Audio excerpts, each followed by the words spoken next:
시설물 배상 책임보험. 이름은 어렵지만 뜻은 간단합니다. 안녕하세요. 손해사정사 최준영입니다. 오늘은 많은 분들이 헷갈려 하시는 시설물 배상 책임보험에 대해 이야기해 보겠습니다. 이름은 길지만 뜻은 단순합니다. 내 가게나 건물, 시설에서 다른 사람이 다쳤을 때 그 손해를 대신 보상해주는 제도입니다. 쉽게 말해 내 시설에서 남이 다쳤을 때 대신 배상해주는 보험이죠. 현실 속 사례로 이해하는 시설물 사고. 예를 들어 식당 바닥이 젖어 있어서 손님이 미끄러졌거나 간판이 떨어져서 행인이 다쳤다든가 병원 자동문이 갑자기 닫혀서 손가락이 끼인 경우가 있습니다. 이런 상황에서 시설 관리자의 부주의나 하자가 원인이 되면 그 책임은 법적으로 시설 운영자에게 돌아갑니다.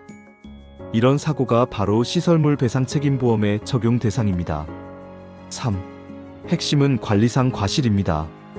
이 보험의 핵심은 관리상 과실입니다. 바닥이 미끄럽거나 계단이 파손돼 있거나 간판이 부식되어 있었다면 이는 명백한 관리 소홀로 보게 됩니다. 결국 시설물 배상 책임보험은 단순히 손해를 보전하는 걸 넘어 법적 분쟁을 예방하고 사회적 신뢰를 유지하는 역할을 하는 제도입니다. 4. 왜 중요한가? 한 번의 사고가 수천만 원 손해로 이어진다. 사업장을 운영하다 보면 예기치 못한 사고는 언제든 일어날 수 있습니다. 고객이 넘어져 다쳤을 때는 치료비뿐 아니라 위자료, 휴업손해, 후유장애까지 청구될 수 있습니다. 이런 금액이 수백만 원에서 수천만 원까지 커지는 경우도 많습니다. 또 분쟁이 길어지면 변호사비나 소송비용 같은 2차 손해까지 발생합니다. 이런 부담을 줄여주는 게 바로 시설물 배상 책임보험의 존재 이유입니다. 5. 대표적인 사고 유형 5가지. 첫 번째, 미끄러짐 사고입니다. 식당이나 병원, 쇼핑몰 바닥에 물기가 있거나 청소 중 주의 표지가 없을 때 자주 발생합니다. 두 번째, 낙하물 사고. 간판이나 유리, 전등, 장식물이 떨어져 차량이나 보행자에게 손해를 주는 경우입니다. 세 번째, 자동문이나 엘리베이터 사고. 문이 갑자기 닫히거나 센서가 작동하지 않아 손이나 팔이 끼이는 경우죠. 네 번째, 계단이나 경사로 사고. 난간이 부서지거나 조명이 꺼져 있어 이용자가 넘어지는 사례가 많습니다. 마지막으로 시설 내 화재나 누수 사고입니다. 전기압선이나 노후 배관으로 인해 물건이 손상되거나 연기 피해가 생기는 경우도 포함됩니다. 6. 시설물 배상 책임보험의 보상 범위는 생각보다 넓습니다. 이처럼 시설물 배상 책임보험은 단순히 신체 부상만 보상하는 게 아닙니다. 관리 소홀로 발생한 재산 피해, 누수, 화재 등 간접 손해까지 포괄하는 폭넓은 책임보험입니다. 다시 말해 예상하지 못한 사고라도 시설 관리가 부실했다면 책임이 생긴다는 뜻입니다. 결국 시설의 안전 표시와 점검은 단순한 예의가 아니라 법적 의무에 가깝습니다. 7. 사고가 났다면 제일 먼저 증거를 남겨야 합니다. 가장 중요한 건 증거 확보입니다. 누가 잘못했는지를 따지는 건 나중 문제고 사고 직후에는 무엇을 남겼는가가 핵심입니다. 현장 사진, CCTV 영상, 목격자 진술, 경찰 신고, 이 4가지는 반드시 확보해야 합니다.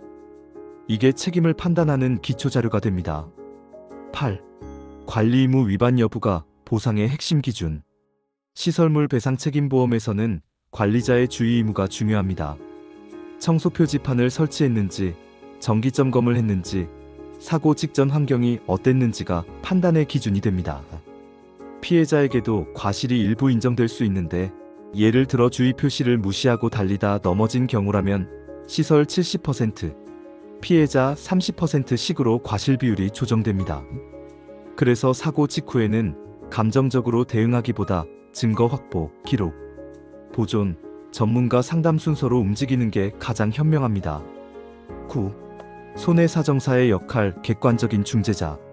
손해사정사는 보험사가 아니라 사실을 근거로 손해액과 과실을 평가하는 전문가입니다.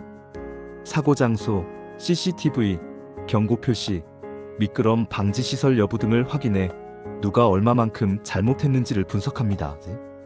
그리고 치료비, 휴업손해, 위자료를 법적 기준에 따라 계산해 객관적인 보상액을 산정합니다. 손해사정사는 피해자에게는 정당한 보상을, 사업주에게는 불필요한 손실을 막는 균형자 역할을 합니다. 10. 실제 사례로 보는 보상 결과. 피트니스 센터 샤워실에서 회원이 미끄러져 발목이 골절됐는데 미끄럼 방지 매트가 없고 주의 표시도 없었습니다. 관리자의 과실이 인정되어 치료비와 위자료 약 500만 원이 보상됐습니다.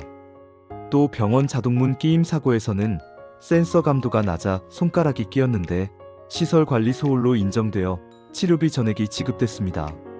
마지막으로 강풍으로 간판이 떨어져 차량이 파손된 사례도 있습니다. 간판 고정 볼트가 부식돼 있었다는 이유로 시설주가 책임을 지고 수리비 전액을 보상했습니다. 11. 분쟁이 생겼을 때는 감정보다 증거가 우선. 사고가 발생하면 피해자와 사업주 사이에 분쟁이 생기기 쉽습니다. 피해자는 과도한 배상을 요구하고 사업주는 자신의 책임이 아니라고 주장하죠. 이런 상황에서는 감정이 앞서기 쉽지만 결국 중요한 건 객관적 자료입니다.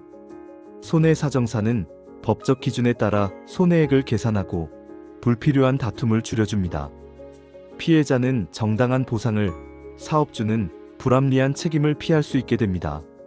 12. 사전 예방이 최고의 방어입니다. 시설물 배상 책임보험은 단순한 보험이 아니라 사회적 신뢰를 지키는 제도입니다. 한 번의 사고가 매장 평판과 브랜드 이미지에 큰 영향을 줄 수 있습니다.